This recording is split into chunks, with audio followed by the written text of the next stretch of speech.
esse foi um tapa na cara dos brasileiros e dos peruanos, né? O governo brasileiro conseguiu, o governo Lula conseguiu mais uma. Ontem, inclusive, nós tivemos essa grande operação contra fraudadores do INSS, parece que 6 bilhões estimados aí de fraude contra aposentados, e eu até falei brincando aqui no Congresso, é mais uma prova de que a gente não precisa importar corruptos do Peru, nós já os temos aqui em abundância. O que a gente fez aqui no Congresso foi uma convocação do ministro Mauro Vieira, né, que é o ministro das Relações Exteriores, para explicar perante a Comissão de Relações Exteriores todo esse episódio. Foi um asilo relâmpago, a Nadine Heredia foi condenada juntamente com o Ollanta Humala por corrupção e lavagem de dinheiro lá no Peru, e na mesma data da sentença ela já procurou a Embaixada Brasileira, conseguiu o asilo, e para afronta ainda dos brasileiros, o Lula mandou um avião da FAB buscá-la, e ela veio ao Brasil como se fosse uma espécie de chefe de Estado com todas as honras. Então foi um grande assinte. Eu tenho dado, durante toda essa semana, concedido uma série de entrevistas a veículos de imprensa do Peru. Eles têm me procurado para saber a situação aqui no Brasil em relação a esses fatos, e o sentimento lá é de indignação.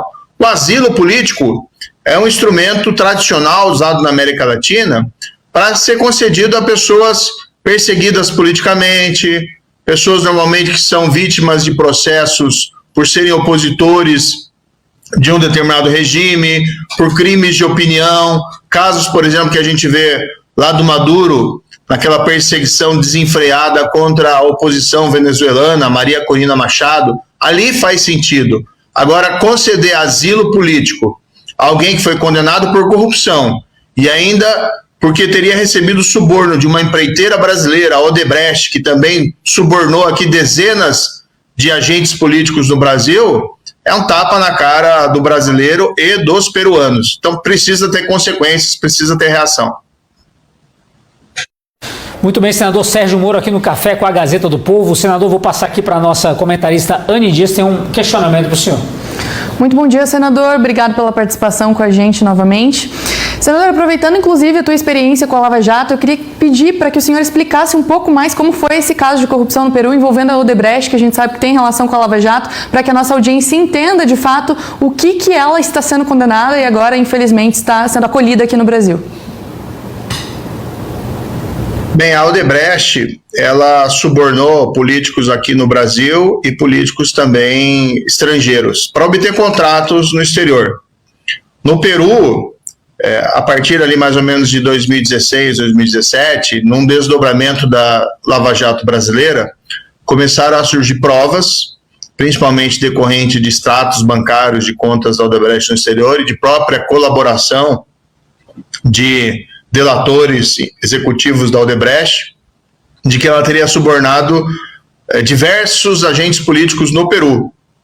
Tem o caso do ex-presidente Alejandro Toledo, que inclusive estava nos Estados Unidos e foi extraditado recentemente ao Peru por ter recebido suborno da Odebrecht.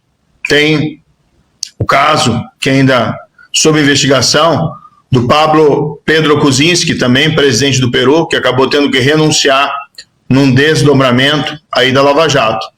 E tem o Ollanta Humala, que foi presidente do Peru, e consta, tá, que ele e a esposa dele, a Nadine Heredia, teriam recebido suborno da Odebrecht em 2011, destinado à campanha eleitoral, algo em torno aí de 3 milhões de dólares, na época mais ou menos 4 milhões e 800 mil reais.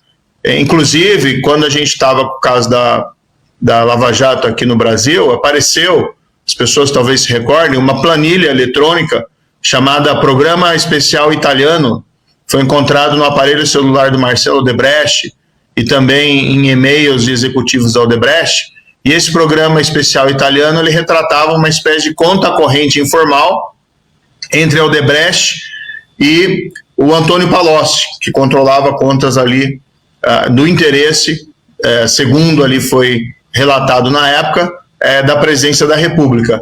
E dentre os lançamentos de débito que tinha nessa planilha, tinha lá Programa OH, né, que foi identificado como sendo o programa Ollanta-Humala. Então, a Odebrecht ela teria subornado, pago suborno para a campanha eleitoral do Ollanta-Humala e para sua esposa estaria envolvida diretamente.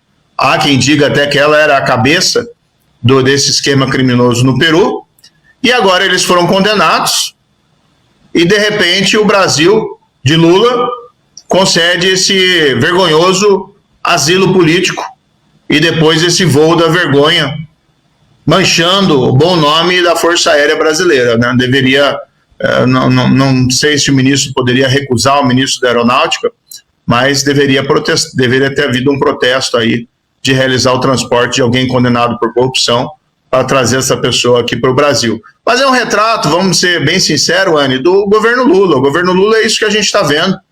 Uma deterioração não só econômica do país, a inflação está aí no supermercado para todo mundo ver, os juros nas alturas estão aí igualmente, e a degradação moral, né? Já não basta os escândalos de corrupção que temos no Brasil. Ontem tivemos um exemplo aí do caso do INSS, dos aposentados sendo vítimas de fraudes bilionárias, inclusive com suspeita de envolvimento de sindicato dirigido pelo irmão do próprio Lula. Agora estamos também importando impunidade para os países da América Latina e fragilizando as nossas relações internacionais, sabe Deus com qual propósito, né? Qual que é o objetivo de conceder um asilo político para alguém como Nadine Heredia?